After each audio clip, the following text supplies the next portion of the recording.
Assalamualaikum warahmatullahi wabarakatuh. Salam sejahtera untuk kita semua. Selamat datang di Prodi Ilmu Komunikasi Universitas Bina Sarana Informatika. Bersama saya Ibu Yulianti Fajar Wulandari pada mata kuliah Filsafat Komunikasi pertemuan ke-11 yang membahas tentang paradigma interpretif. Baik, saya akan share slide-nya di sini. Ya, pada pertemuan ke-11 kali ini kita membahas tentang paradigma, perspektif, atau sudut pandang dari interpretif. Jadi sebenarnya apa sih perspektif interpretif ini? Kita lihat ya, bahwa eh, sebelum ada interpretif ini ada post-positivisme. Dan di pertemuan ke-10 yang lalu kita membahas tentang paradigma post-positivisme. Jadi, kan kita juga tahu bahwa paradigma post-positivisme itu adalah sebuah paradigma, ya kan, yang bergerak pada fakta yang dapat diukur, yang dapat diurai. Artinya, penelitian-penelitian daripada post-positivisme ini adalah pada ranah kuantitatif. Nah, maka dari itu muncullah perspektif interpretif.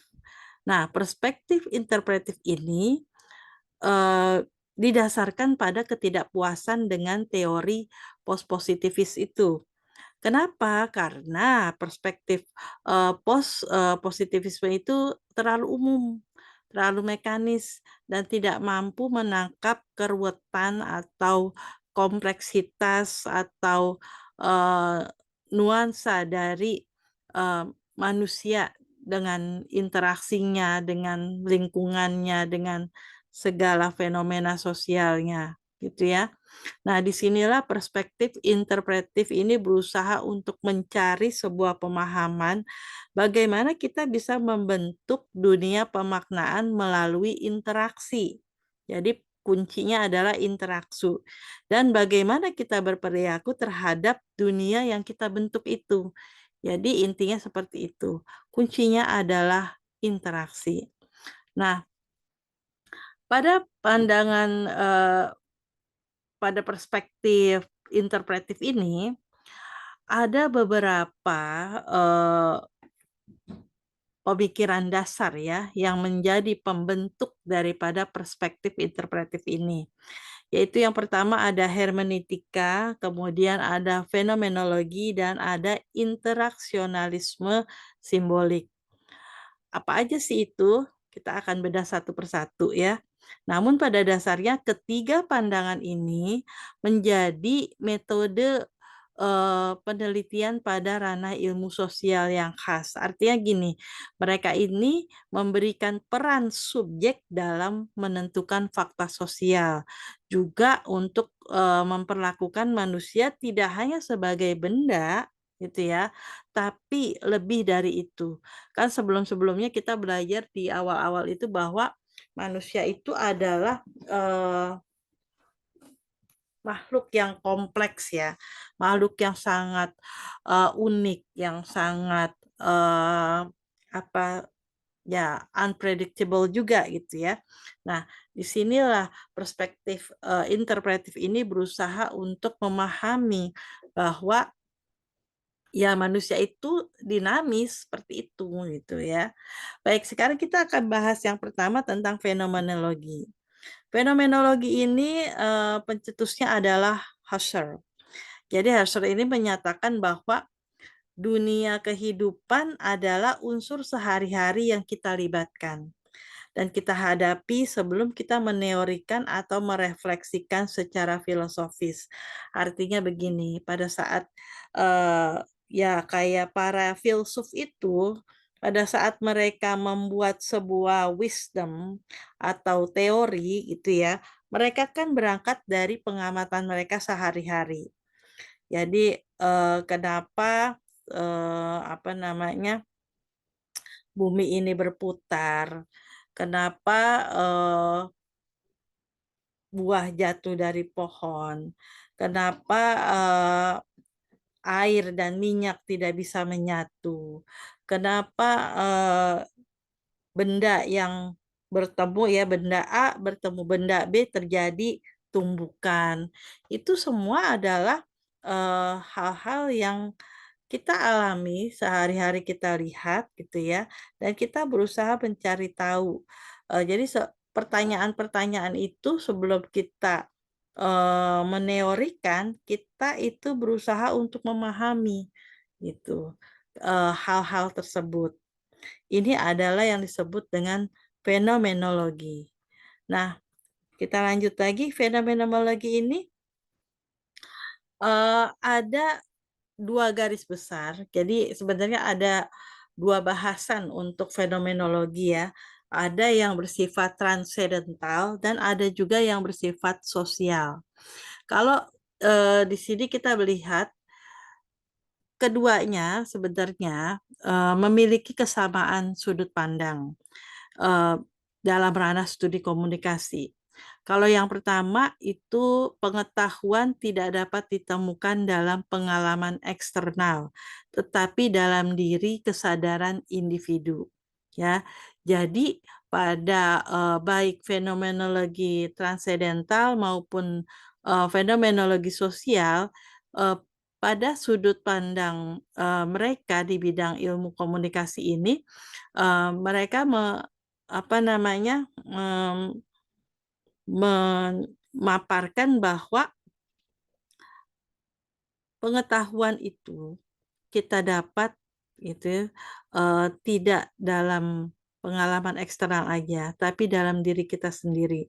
Makanya, kita pasti sebelum kita melihat permasalahan di luar, kita pasti melihat diri kita dulu gitu ya. Jadi kita mengamati apa sih sebenarnya, karena di sini ada hubungan sebab akibat juga. Lalu yang kedua makna. Makna adalah derivasi dari potensialitas sebuah objek atau pengalaman yang khusus dalam kehidupan pribadi. Artinya begini, ada pengalaman yang ada pengetahuan yang kita dapat, ada pengalaman juga yang kita alami. Dari semua itu kita memaknai, memaknai kenapa ini bisa terjadi, hal-hal apa aja yang bisa menjadi sebuah faktor bahwa masalah itu bisa timbul, bisa terjadi. Inilah yang menjadi sebuah makna gitu ya. Lalu yang ketiga adalah mempercayai bahwa dunia dialami dan makna dibangun melalui bahasa, gitu ya. Artinya begini, karena tadi interpretif adalah kata kuncinya interaksi, interaksi antara manusia yang satu dengan yang lainnya, atau bahkan manusia dengan dirinya sendiri, gitu ya. Karena tadi kan kita lihat bahwa ada kesadaran individu. Nah, artinya gini, bahwa dunia yang dialami itu, kita mempercayai apa yang kita alami sebagai pengalaman kita, sebagai pengetahuan kita. Namun semua itu, makna itu dibangun melalui bahasa. Kenapa? Karena dalam proses interaksi itu kita melakukan sebuah komunikasi. Komunikasi itu dilakukan dengan sebuah bahasa gitu. Nah, bahasa inilah yang dipahami oleh satu sama lain dalam lingkungan sosial tersebut, dalam lingkup sosial di situ gitu ya. Jadi di sini ada makna. Jadi bahasa itu juga ya pasti kan kita paham bentuk-bentuk huruf itu kan antara misalnya bahasa Arab, bahasa Indonesia, bahasa Jepang itu kan punya bentuk-bentuk huruf sendiri dan cara baca sendiri. Ini kita berusaha memaknai itu seperti itu. Lalu berikutnya ini sekarang kita jabarkan tentang fenomenologi transendental. Ini dicetuskan oleh Edmund Husserl yang berpendapat bahwa inti usaha fenomenologi adalah untuk memurnikan sikap alamiah kehidupan sehari-hari dengan tujuan menerjemahkannya sebagai objek untuk penelitian filsafat secara cermat dan dalam rangka menggambarkan serta memperhitungkan struktur esensialnya. Artinya begini, bahwa eh, fenomenologi transendental ini kita berusaha memahami fenomena yang terjadi yang dapat kita nilai gitu ya. Jika bias-bias personal, sejarah, nilai dan ketertarikan itu dapat dimurnikan berdasarkan waktu investigasinya atau penelitiannya. Jadi transendental di sini adalah ada beberapa eh, bias ya, ada terkait personalnya, misalnya individunya, orangnya, terkait sejarahnya, apa yang terjadi. Kalau misalnya kita mau melakukan penelitian tentang media komunikasi dari zaman dulu sampai zaman sekarang gitu ya. Artinya apa? Kita nggak cuma bergerak di yang kita alami saat ini.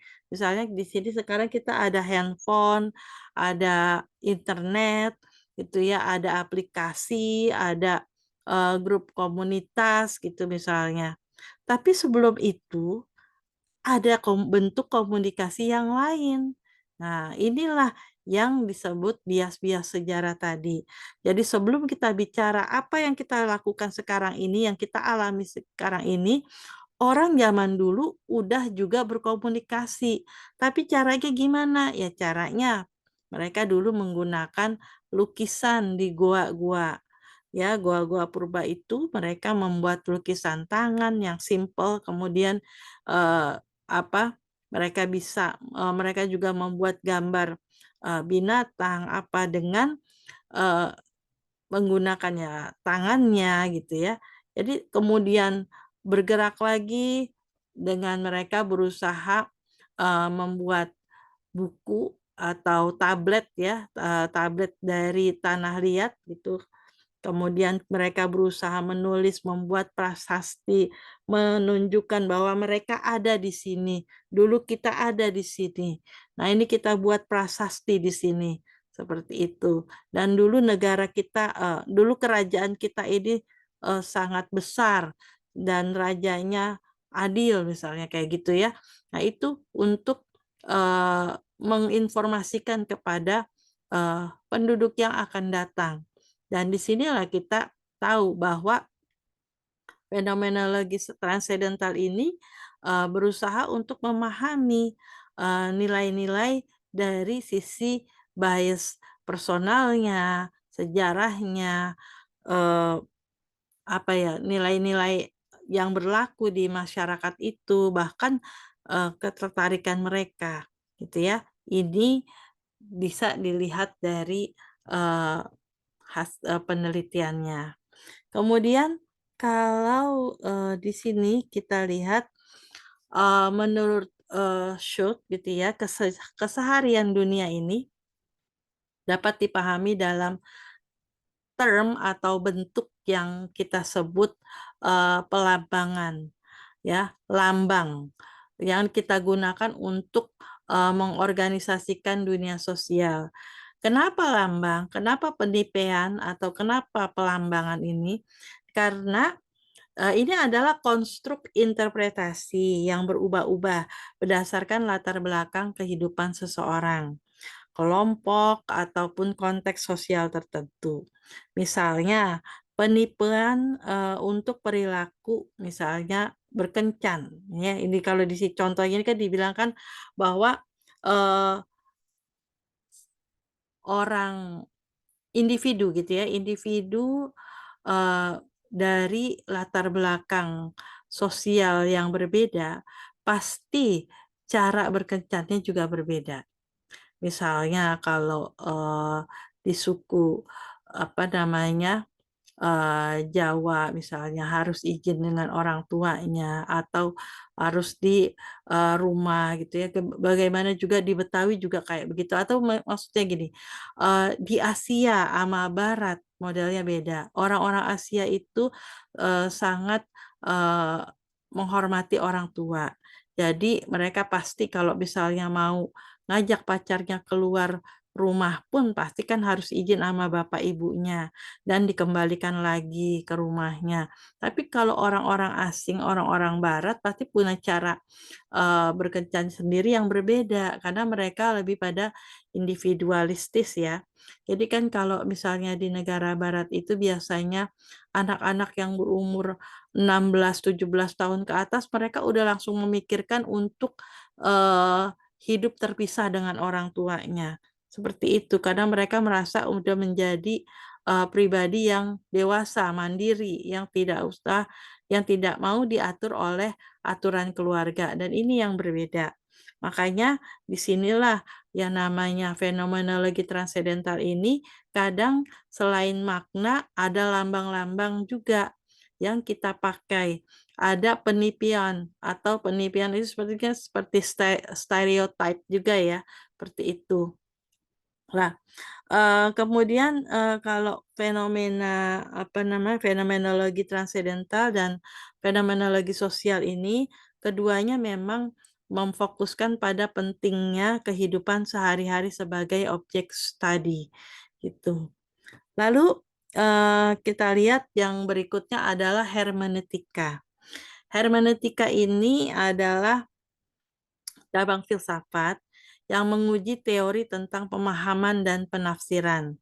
Jadi kalau tadi fenomenologi itu adalah cabang filsafat yang eh, berusaha memahami fenomena gejala sosial yang terjadi pada diri sendiri dan masyarakat dan lingkungan sekitarnya. Kalau hermeneutika ini lebih kepada pemahaman dan penafsiran. Jadi kita berusaha memahami itu segala sesuatu yang berkaitan. Misalnya kalau manusia gitu ya, eh, mereka ini kan manusia ini untuk hidup perlu makan, perlu minum gitu ya, perlu berkomunikasi dengan orang lain, juga perlu berkembang biak misalnya ya. Eh, jadi mereka harus menikah, harus punya anak, seperti itu siklusnya akan berputar seperti itu.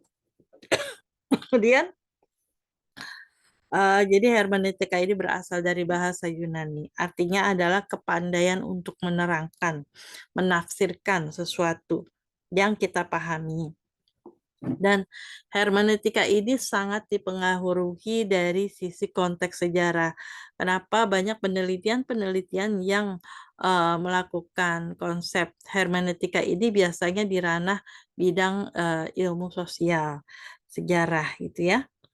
Lalu hermeneutika ini menjelaskan bagaimana pencarian pada metode ilmu sosial, dalam hal ini kalau kita bicara tentang ilmu komunikasi, itu di situ kita berusaha memahami hubungan antara dunia dengan kehidupan, gitu ya. Artinya gini, dalam ranah-ranah objek ilmu sosial, segala bentuk objek simbolis yang kita hasilkan itu dalam percakapan dan tindakan, baik yang secara langsung maupun tidak langsung, itu menjadi sebuah kebudayaan atau peranata sistem sosial yang membentuk struktur kepribadian tidak hanya diri orang tersebut, tapi juga masyarakat sekitarnya. Nah, inilah yang disebut hermeneutika. Jadi ada eh, pengamatan-pengamatan terhadap objek simbolis yang dihasilkan dari percakapan dan tindakan. Lalu, hermeneutika ini juga mengajukan metode pemahaman terhadap dunia kehidupan. Tadi kan kita bilang bahwa kalau fenomenologi itu membahas tentang gejala sosial, fenomena sosial, tapi kalau hermeneutika ini kerap sangat dekat kaitannya dengan kebudayaan tadi, di mana kebudayaan itu adalah salah satunya adalah bahasa. Artinya di sini ada konsep kalau di tradisi hermeneutika konsepnya adalah teks gitu ya. Jadi tadi kan saya bilang, mereka membuat tablet dari tanah liat, kemudian mereka membuat tulisan di dalamnya, kemudian mereka menjadikannya itu sebagai sebuah prasasti gitu ya, yang bisa dilihat oleh orang yang akan ada di, tahun-tahun berikutnya, gitu. Baik, lingkaran hermeneutika ini adalah pola pemahaman khas hermeneutika. Artinya gini, bahwa pengetahuan kita dibatasi, sekaligus dimungkinkan juga kita untuk mengeksplor lebih luas cakrawala pemahaman kita. Jadi, kita harus memahami kalimat, gaya bahasa, gaya sastra, dan kebudayaan, dan seterusnya dari seorang individu ataupun masyarakat di sekitarnya, itu ya. Kemudian yang, berikutnya, oh ini, kontribusi pemikiran hermeneutika untuk teori interpretif itu apa sih? Ya, pertama, hermeneutika itu akan menegaskan pentingnya sebuah pemahaman sebagai sebuah oposisi dari penjelasan dan kontrol sebagai tujuan analisis sosial. Artinya, pemahaman menjadi dasar dari penelitian yang dari pemikiran hermeneutika ya. Jadi harus ada pemahaman. Kemudian, hermeneutika juga menekankan pada konsep central text dan berusaha meyakinkan bahwa berbagai perilaku dan objek yang terbentuk dalam kehidupan sosial itu bisa dimaknai dengan sebuah teks. Tadi yang saya bilang, prasasti gitu ya. Prasasti dibuat oleh orang kerajaan ya oleh Raja Majapahit gitu ya. Kemudian itu dibuat untuk menunjukkan eksistensinya dia, bahwa, di sini berdiri kerajaan Majapahit yang megah gitu ya, dengan raja yang adil. Intinya seperti itu, bahwa mau menunjukkan dan itu dalam sebuah teks.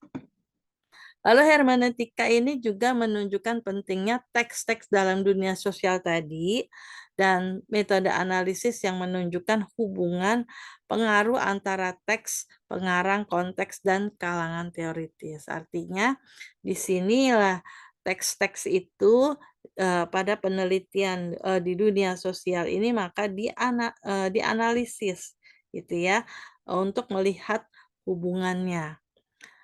Nah, selanjutnya yang, apa namanya, poin berikutnya adalah interaksionisme simbolik. Jadi atau kita biasa sebut interaksi simbolik. Interaksi simbolik ini sebenarnya diperkenalkan oleh, George Herbert Mead ya di tahun, apa namanya, udah cukup lama ya. Nah, Mead, biasa kita panggil Mead ya. Mead ini, ide dasarnya adalah dia mengatakan bahwa suatu hubungan yang terjadi secara alami antara manusia dalam masyarakat dan hubungan masyarakat dengan individu itu ada interaksi gitu ya.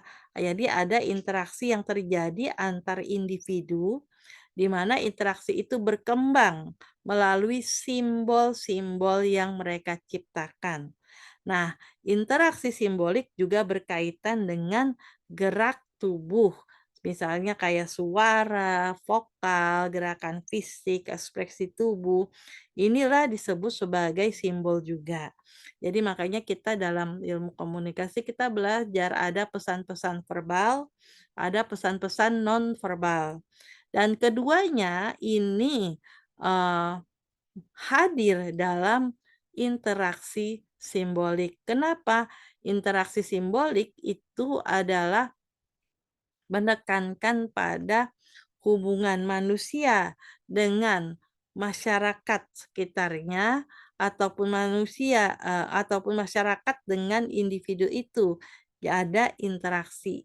Disitulah inti dari interaksi ionisme simbolik.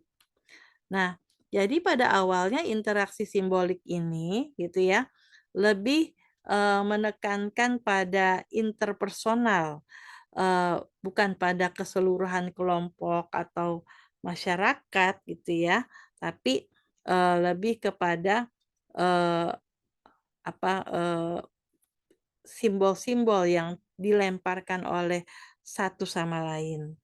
Nah, kemudian proposisi yang paling mendasar dari interaksi simbolik adalah perilaku dan interaksi, gitu ya.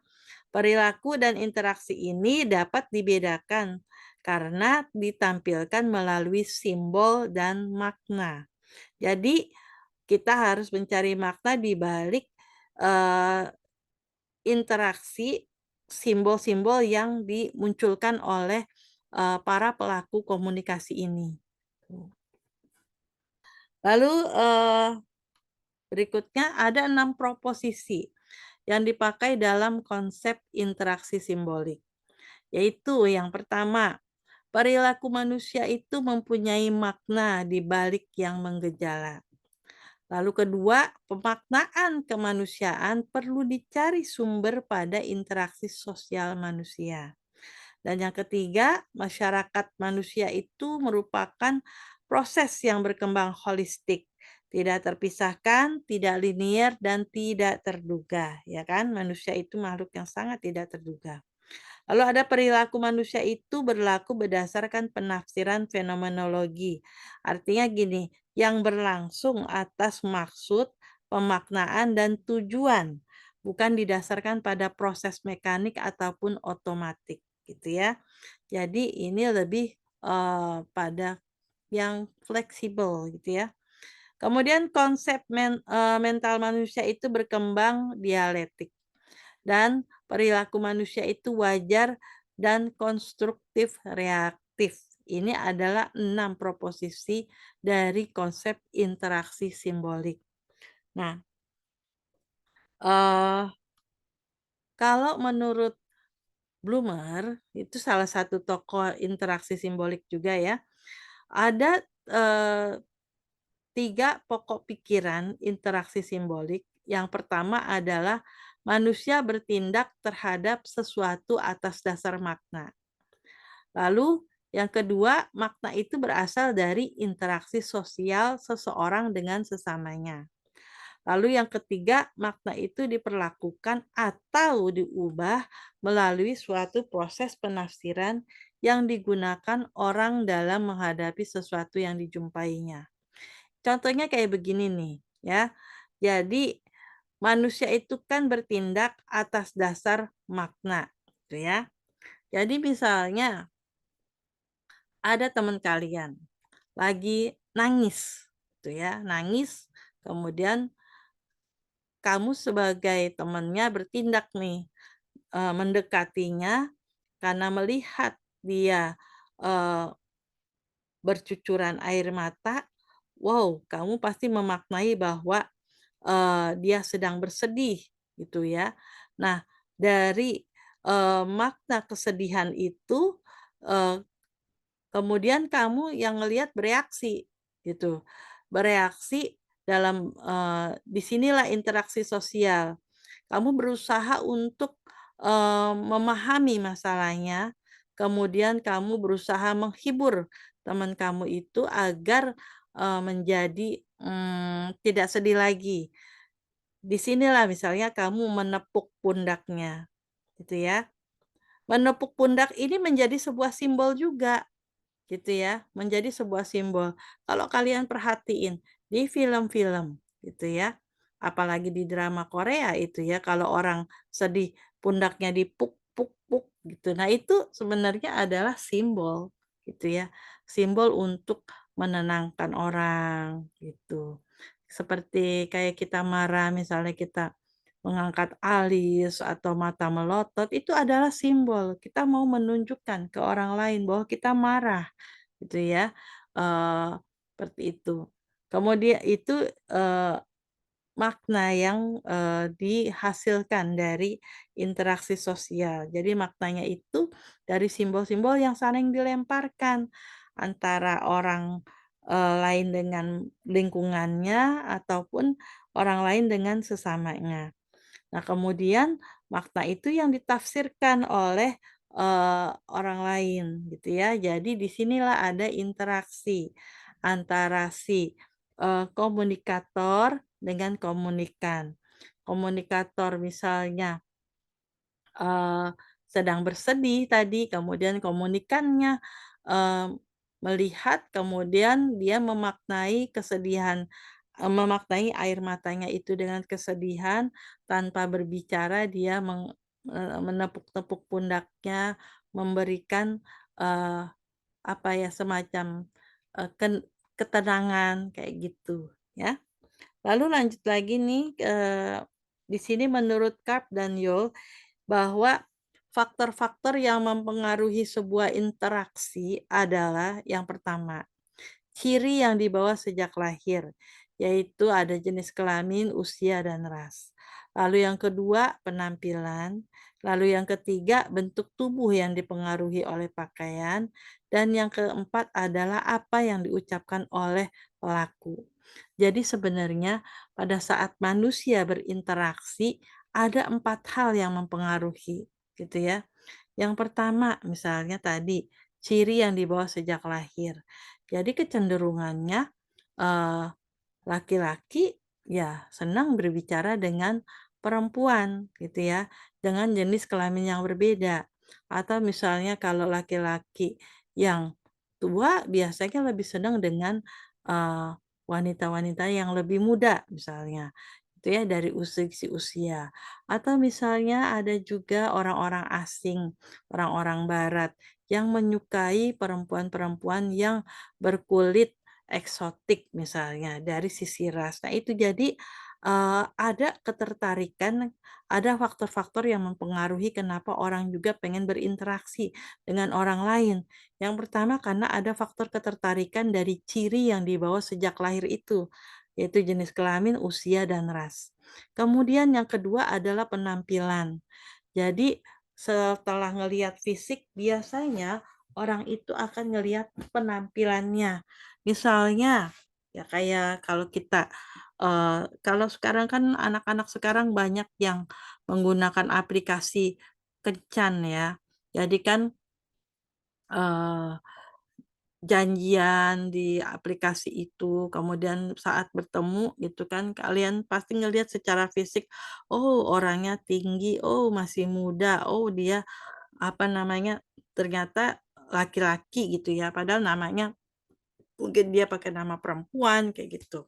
Kemudian setelah itu dilihat, oh penampilannya, wih keren nih, kayaknya ini anak orang kaya misalnya, atau kayaknya ini anak baik banget gitu ya, itu dari penampilannya. Orangnya rapi banget pakai bajunya kayak gitu. Itu jadi itu mempengaruhi interaksi orang juga ya kan. Kadang-kadang kita kecenderungannya memang manusia itu melihat orang lain itu dari penampilan. Kadang-kadang kita sudah takut duluan dengan orang-orang yang mempunyai penampilan yang menyeramkan gitu ya. Padahal bisa jadi itu juga hanya tampilan aja agar terlihat lebih macho, lebih biar bisa apa ya, dihormati oleh orang. Jadi dia memberikan tampilan yang, seperti, menakutkan orang lain gitu ya, biar menjaga wibawa kayak gitu. Kemudian yang tadi bentuk tubuh yang dipengaruhi oleh pakaian. Ya tentu saja, karena manusia itu, punya ketertarikan terhadap ya misalnya, ya terhadap lawan jenisnya dan biasanya mereka punya tipe-tipe tertentu. Nah ini makanya, ini yang akan, mempengaruhi interaksi juga, gitu ya. Kemudian apa yang diucapkan oleh pelaku.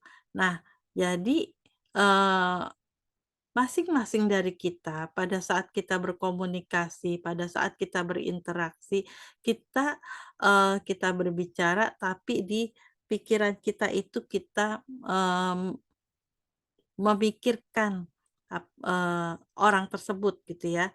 Jadi saat kita melihat orang ini kemudian kita sambil mikir, ini orang asalnya dari mana ya? Kayaknya sih kalau dari logatnya sih Jakarta, tapi tampangnya kok kayak orang Jawa ya, tapi nah ini kemudian kita itu mikir dan jadi, se apa yang diucapkan oleh pelaku di keduanya jadi dia berpikir, "Oh kalau dia kayaknya senangnya ngebahasnya tentang keluarga nih, jadi aku akan bicara tentang keluarga juga." Akhirnya nanti, mereka tektokan berbicara tentang hal-hal yang sama disukai. Nah inilah yang membuat, ketertarikan orang untuk berinteraksi. Nah, interaksi simbolik ini memang dilakukan dengan bahasa sebagai salah satu simbol yang paling penting dan juga menjadi sebuah isyarat. Tetapi simbol bukan merupakan faktor-faktor yang terjadi, namun merupakan proses yang berlanjut. Artinya gini, bahwa pada saat kita berusaha untuk, menyampaikan makna yang kita terima dari simbol yang mereka lemparkan, kita juga berusaha menjadi subject matter dalam interaksi simbolik. Artinya di sini adalah peran antara komunikator dengan komunikan itu bisa bergantian gitu ya. Pada saat komunikator nanya, "Apa kabar Bu?" Nah, komunikannya yang mendengar menjawab dengan nada yang riang gitu ya, dengan muka yang berbinar-binar, "Oh, aku baik-baik saja, aku baru menang, mobil mewah," gitu ya, dari lomba di Instagram misalnya, seperti itu. Itu jadi, apa ya, semacam, interaksi ya, menjadi subject matter, jadi tektokan kalau istilahnya orang sekarang. Kemudian, di sini asumsi ya, interaksi, simbolik ini menurut Herbert, Blumer ini, manusia itu, bertindak gitu ya, terhadap sesuatu berdasarkan makna yang dimiliki oleh, benda itu bagi mereka. Kemudian makna-makna itu merupakan hasil dan interaksi sosial dalam masyarakat manusia. Lalu yang ketiga, makna dimodifikasi dan ditangani melalui proses penafsiran yang digunakan oleh setiap individu dalam keterlibatannya dengan tanda-tanda yang dihadapinya. Nah, jadi artinya gini, jadi asumsi-asumsi interaksi simbolik ini kalau menurut Herbert Blumer ya, itu manusia itu kalau bertindak itu pasti, dari hasil, eee, memaknai gitu ya. Kadang misalnya kita bertemu teman kita, terus teman kita, buang muka misalnya, terus kita langsung, "Ada apa nih? Kemarin ramah kok sekarang jutek?" Gitu ya. Itu seperti itu. Kemudian, dari hasil interaksi sosial itu juga kita dengan masyarakat gitu ya, misalnya, "Wow, ada apa nih? Kok, kantor RT kantor RW gitu ya, kantor RW-nya kok rame, diserbu orang, ada apaan nih?" Oh, ternyata di situ ada, misalnya maling ketangkep, kayak gitu ya. Jadi di situ ada interaksi sosial, eee, manusia, individu dengan masyarakat gitu ya. Lalu kemudian makna dimodifikasi dan ditangani melalui proses penafsiran yang digunakan oleh setiap individu. Jadi artinya gini, semua simbol-simbol yang dilemparkan, oleh individu gitu ya, pasti akan direspon balik oleh individu yang lainnya. Nah, responnya ini adalah menunjukkan keterlibatannya dengan tanda-tanda yang dihadapinya itu. Kalau misalnya kalian menjadi seorang pendaki gunung, kemudian kalian jalan ke ke pendakian, kalian pasti, eee, yang udah sering pasti udah paham tanda-tandanya. Oh ini simbol ini, oh ini simbol itu, oh ini simbol keselamatan gitu kan. Kayak di setiap tempat kan pasti kalian suka perhatikan ada titik kumpul. Nah itu sebenarnya kan simbol. Simbol itu kita maknai, oh bahwa di sini kalau terjadi segala sesuatu kita harus ngumpul di sini, gitu. Ini titik yang aman, seperti itu ya. Oh. Kemudian di sini kita akan membahas tentang ontologi, epistemologi, dan aksiologi dari teori interpretif. Jadi kalau kita paham teori-teori interpretif ini berusaha untuk memahami fenomena sosial, gejala sosial, ya di sinilah interpretif ini makanya banyak dipakai untuk ranah penelitian kualitatif karena kita lebih berusaha untuk mengungkap makna apa sih sebenarnya dari permasalahan itu yang ada gitu ya. Ada simbol apa sih yang mereka gunakan dalam kegiatan itu gitu ya, dalam permasalahan itu misalnya. Seperti yang kita lihat sekarang ini eh, tentang Palestina gitu ya. Nah, di sini kan ada simbol kalau dibaca berita itu kan tidak boleh mengibarkan bendera Palestina ya untuk warga Palestinanya. Jadi mereka menggunakan, logo, semangka yang menurut mereka adalah itu representasi dari, eee, benderanya mereka, kayak gitu ya. Oke, ini kita, pertama ontologi teori interpretif. Kalian udah tahu dong kalau ontologi itu apa? Ontologi berarti pemikiran, pikiran ranahnya ya. Jadi kalau pandangan eee, ontologis terhadap teori interpretif itu dalam ilmu komunikasi, di situ dianggap sebagai realitas sosial yang hadir dalam beragam bentuk konstruksi mental, berdasarkan pada situasi sosial dan pengalamannya, bersifat lokal dan spesifik, kemudian membentuk dan formatnya itu tergantung orang yang menjalaninya. Nah, artinya begini ya, artinya bahwa dalam ranah pemikiran bahwa, eee asumsi-asumsi dari fenomena sosial, gejala sosial yang ada, itu kita konstruksi secara mental. Artinya, "Kenapa nih begini? Kenapa nih begini? Oh ternyata, alurnya tuh begini, gini gini gini gini. Oh ternyata dia tuh, penyebab penyebab dia misalnya bercerai, oh ternyata karena ini." Jadi itu dibangun konstruksi itu. Itu ya di mentalnya, oh nah ini yang, asumsi gitu ya yang mereka pikirkan, seperti itu. Ada konstruksi mental yang mereka berusaha bangun, untuk menarik kesimpulan. Lalu epistemologi teori interpretif. Nah epistemologi kita tahu kan ini adalah tataran pengetahuan. Tataran pengetahuan ini artinya kalau dari riset interpretif berdasarkan pada kenyataan tentang realitas, maka hasil teoritis interpretif ini pada ranah epistemologi adalah subjektif. Artinya, epistemologi subjektif menyatakan bahwa tidak ada hukum universal atau kausal yang bisa dijadikan kesimpulan mengenai dunia sosial. Nah, disinilah kalau dari sisi pengetahuan, artinya pengetahuan itu bisa berubah gitu ya.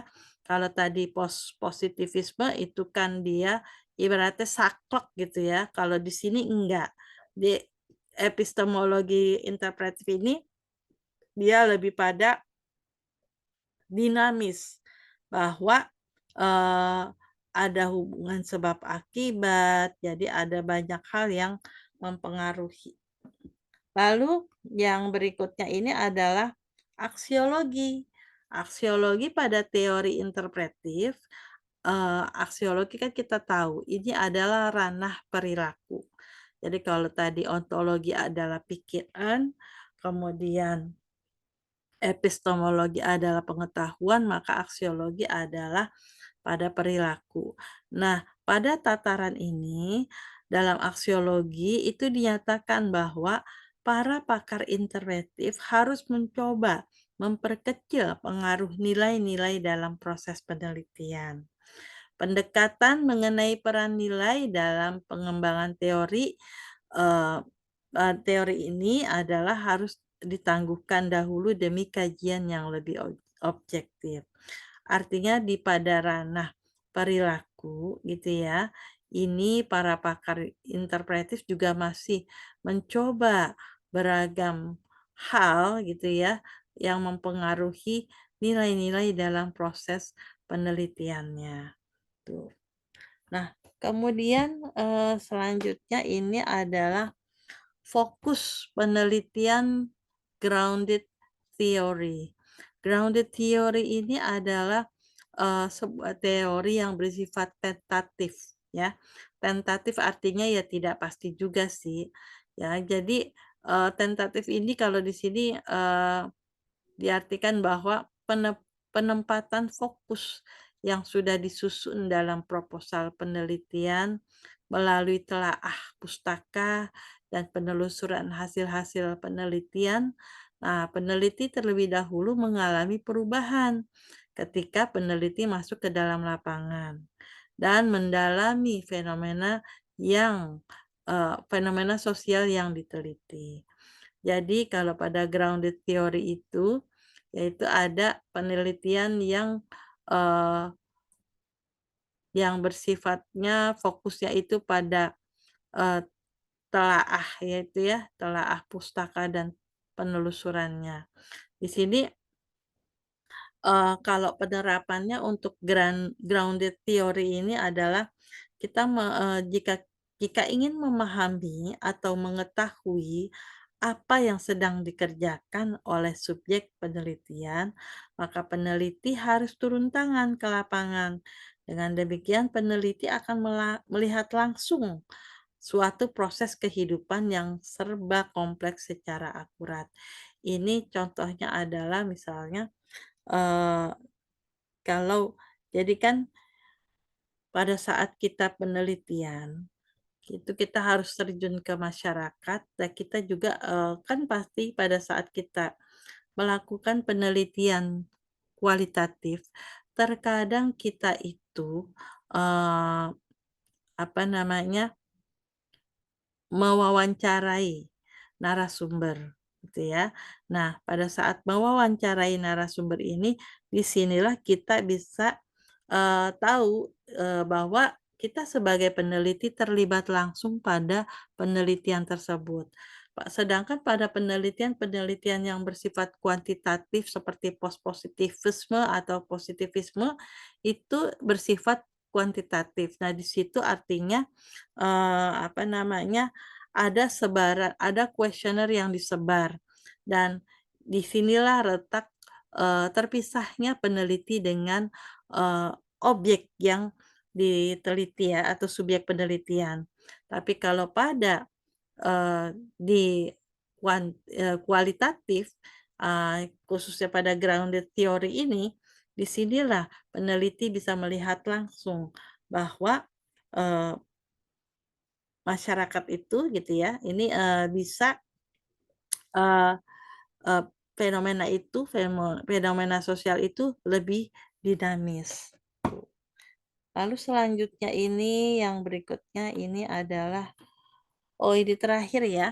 Ya, jadi, eee, kesimpulannya bahwa paradigma interpretif itu adalah sebuah paradigma yang, memang muncul pada untuk mengkritisi paradigma sebelumnya, yakni positivisme dan positivisme. Artinya interpretis ini bahwa, eee, kita bisa mendapatkan, eee, data gitu ya, bahwa semua, latar belakang, permasalahan, penelitian itu berdasarkan, gejala-gejala sosial yang ada. Nah, jadi di situ ada fenomena gitu ya, ada interaksi sosial, kemudian ada bahasa-bahasa yang digunakan atau hermeneutikanya. Nah, jadi kita bisa paham bahwa, pada saat nanti kalian mau membuat sebuah skripsi kalian bisa paham pijakannya di mana, paradigma apa yang bisa kalian pakai. Kenapa kita menggunakan paradigma? Karena paradigma ini nanti akan menentukan teori-teori apa yang bisa kita pergunakan untuk penelitian kita, ya. Karena nggak semua teori itu bersifat, kalau misalnya kita mau melakukan penelitian kualitatif, kemudian kita, "Aduh pakai aja deh ini," karena kita nggak tahu kan, gitu ya. Kemudian padahal nggak bisa, karena itu bertolak belakang. Misalnya, penelitiannya apa namanya, bersifat, kualitatif tadi, gitu ya, tapi, eee apa namanya, yang diukur, berbeda gitu ya. Jadi itu bisa, kita lihat seperti itu, bahwa pendekatan interpretif ini cenderung kepada, eee, fenomena, kemudian interaksi sosial di antara individu dengan masyarakat ataupun apa namanya, individu dengan dirinya sendiri. Ada fenomena-fenomena sosial dan kemudian juga disitulah ada, makna-makna, ada simbol-simbol yang saling dilemparkan untuk dipahami oleh kedua orang tersebut, gitu ya, atau antara orang tersebut dengan society-nya. Kalau misalnya kita, pahami yang sering saya beri, contoh gitu ya, bahwa kayak, masyarakat, suku-suku tertentu di Indonesia yang menggunakan kain sebagai simbol kekayaan mereka. Semakin banyak punya kain, semakin kaya orang itu adalah, eee, masyarakat pada suku-suku tertentu. Tapi kita di masyarakat yang modern saat ini, kita bisa melihat, eee, fenomenanya misalnya, oh ternyata kalau orang kaya tuh seperti ini tampilannya. Kalau kita lihat di YouTube mereka selalu mewah, mereka selalu pergi ke mana, makan enak gitu ya. Jadi itu seperti itu. Nah, baik inilah yang bisa saya sampaikan terkait pandangan interpretif. Eee eee, Kalian bisa banyak membaca tentang teori-teori ini di, bukunya, ini ya, Little John tentang, teori komunikasi. Itu kalian bisa lihat dan ini menjadi dasar pada saat nanti kalian akan membuat sebuah penelitian untuk tugas akhir. Baik, itu yang bisa saya sampaikan pada pertemuan ke-11 kali ini. Wassalamualaikum warahmatullahi wabarakatuh. Semoga bermanfaat dan kita akan bertemu kembali pada, bahasan yang, lebih menarik lagi. Jaga kesehatan dan kita ketemu lagi, pada pertemuan berikutnya. Ya, wassalamualaikum warahmatullahi wabarakatuh.